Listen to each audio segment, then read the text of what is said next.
From the Vanguard newspaper to the Punch, the Daily Times, or the Daily Trust newspaper, whichever you want covered, right here on POV Nigeria, we've got your back. And I welcome you to another episode of POV Nigeria newspaper reviews. Today, Wednesday, the 29th day in the month of July 2026. Please do well to be part of what we do. You can find us at POV Nigeria across all social media platforms, as also subscribe to our YouTube page at POV Nigeria. I am Henry Igwebike.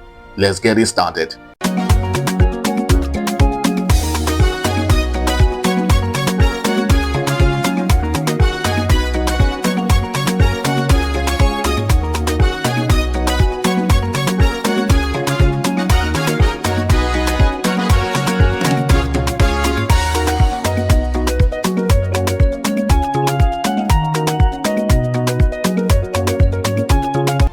Alright, if you just joined us, this is still POV Nigeria newspaper reviews today, Wednesday, 29th day in the month of July 2026. Let's kickstart the day with the Vanguard newspaper for today. Big story: deregistration of ADC. Orders was judicial rascality. And that's coming from the appeal court. And a couple of writers, let's take one for the want of time, slams Justice Lifo's action.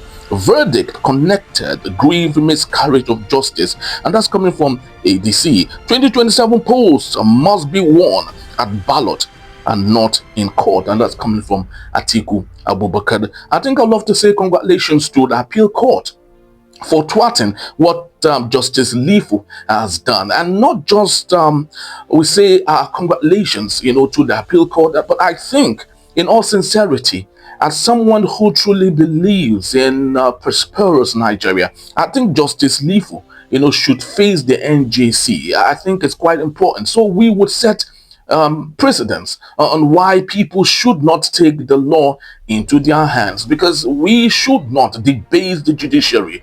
The judiciary is an arm of the government for lots of people. So when the judiciary is being defaced, just like we've seen it with the outcome from the ADC as a result of what was passed by Justice Lifo, I think it's really not telling good on our perception as Nigerians, especially for the face of Nigeria. Because how do you then expect a foreign direct investor to come to a country where the judiciary is not independent and can be bought over by whoever desires? I think a wonderful one for the appeal court, and I love to believe that this would continue as we move on to 2027.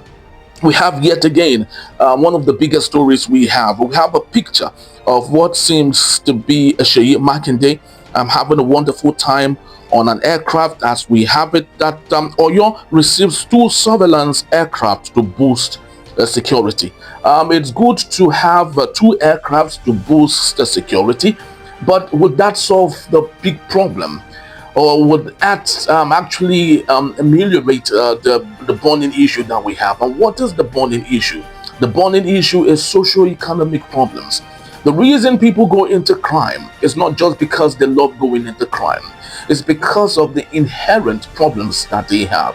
If the economy is viable enough, if people can afford to go to their farms and cultivate crops that they will bring to the marketplace and sell, if businessmen, men and women, are able to do their business without fear of whatever form, we won't have crime. And that is the truth. As much as we love to be, of course, excited for your state for procuring 2 aircrafts, which will be serviced. Remember, no aircraft is free, it's a liability. We do not have the detail of what it would cost to maintain these 2 aircrafts in the coming days, but the truth remains, it's better to solve the problem from the root cause than to use reactionary measures to solve a problem that is very simple to solve, and that is good governance. If we have good governance across board, we would have less of crime in our society. And still from that story, let's go to gunmen kill army colonel in Abuja, shoot wife. Mob kills Unijos graduate over alleged phone theft. Fresh Benue attack leaves 16 dead, many injured. We'd love to condole with the family of the colonel who got killed in Abuja and the wife who got shot. We do not have the details to why that happened. this still borders on the same thing we had talked about on socio-economic matters. People can only be bribed to go kill other people when they have less of a job to do.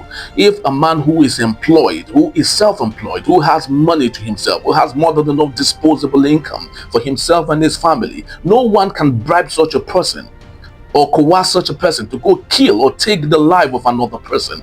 But the reason people have alternative and options and of course would go for crime is because they have little to nothing to do. So if we can solve socio-economic problems, then it is possible for us to arrest the problem of incessant criminality ravaging our society. From that particular story, let's go to yet another interesting one. Nigeria at war. Tinubu has no strategy to end it, and that's coming from Olowapo Hashim. Well, President Bola Ahmed Tinubu had a meeting with the Catholic bishops, and he said he inherited lots of insecurity in the country from his very good friend Muhammad Buhari, whom he actually bought and brought to government. So if he inherited insecurity, he should of course solve it. Should not give us reasons to what he is doing, but solve it so Nigeria can be a better place for all and sundry. We have quite interesting stories from the Vanguard newspaper, but let's take a look at what we have from other newspapers also. Let's go to the Punch newspaper for today. Big story. Federal government overshoots borrowing limit as new debt reaches 12.62 trillion naira. I didn't do the calculation or the conversion of 12.62 trillion to the dollars, because sometimes when we talk about monies that the federal government borrow in naira, it makes it look like we're talking about 12,000 naira, but it is a trillion. It's maybe when we convert it to dollars, we will know the magnanimity of some of these things. So the truth remains, no decent government borrows to prosper. You don't borrow to prosper. And the reason people borrow is so they can stimulate the economy. On the part of President Bola Ahmed Tinubu and his administration, we've not seen any stimulation of the economy by any means. What we've seen is some level of profligacy. We see us investing in things that we do not need to invest in. Like I did say some couple of days back, the Lagos-Sokoto superhighway. Of what importance? As much as it is great and good, what is the priority of that particular project? When we have moribund roads that need repair, why not let's start from there? Then we can think of building newer roads. How about lots of other things that we've seen? We've had the other day that the federal government is budgeting about 1 trillion naira to empowerment. Empowerment of who exactly? Is it empowerment of party loyalists? SUVs for who exactly? SUVs in a country where there are no roads? SUV in a country where a liter of fuel sells for 1,300 and 1,400 naira? So why are we hurting ourselves? I think President Bola Ahmed Tinubu should maybe look back at some of this borrowing. He is a billionaire, for crying out loud. And one would think for someone of his status who had built so much money for himself, I'd love to know if all of the money he had before becoming the president, did he get all of that money from borrowing? I'd love to believe that is not the case. He did that because he had invested very well, and I love to think that is what he would have done in Nigeria, but that seems not to be the case. Well, they say Nigeria is everyone's cake. Let's divide it and share. I hope that is not what we're seeing with all of the borrowing we see today in Nigeria. We have other matters from the same newspaper, which is the Punch newspaper. Tinubu orders security chief to fish out KADUNA killers, and many other stories. So from there, let's quickly move to the Daily Times newspaper for today. Big story: Tinubu orders manhunt. Vows KADUNA killers will pay dearly. I hope that would come to pass, because enough is enough of this killing. This incessant killing we've seen, especially in Kaduna, in southern Kaduna, Christian-dominated areas. Remember, these are some amongst many reasons the United States is really not excited with Nigeria, because we have allowed some sect demographic to get killed unnecessarily. The Christian community, it's been targeted, and I think that is not what we should be seeing in Nigeria. I'd love to equally say congratulations to Uba Sani, the governor of Kaduna State, who had stopped what El Rufai had done. He had picked a Christian vice to go on. Elections come 2027, which we think is a very good one from Southern Kaduna, because we have to have regulated way of living together. It's quite important. We should not have one sect of the community take over everything, and I think that is not the way to go. So a good one. I hope that those who have committed this harm, this menace, will be brought to book. From the Daily Times, let's move to the Daily Sun newspaper. Tinubu talks tough on Kaduna killings, orders manhunt or perpetrators.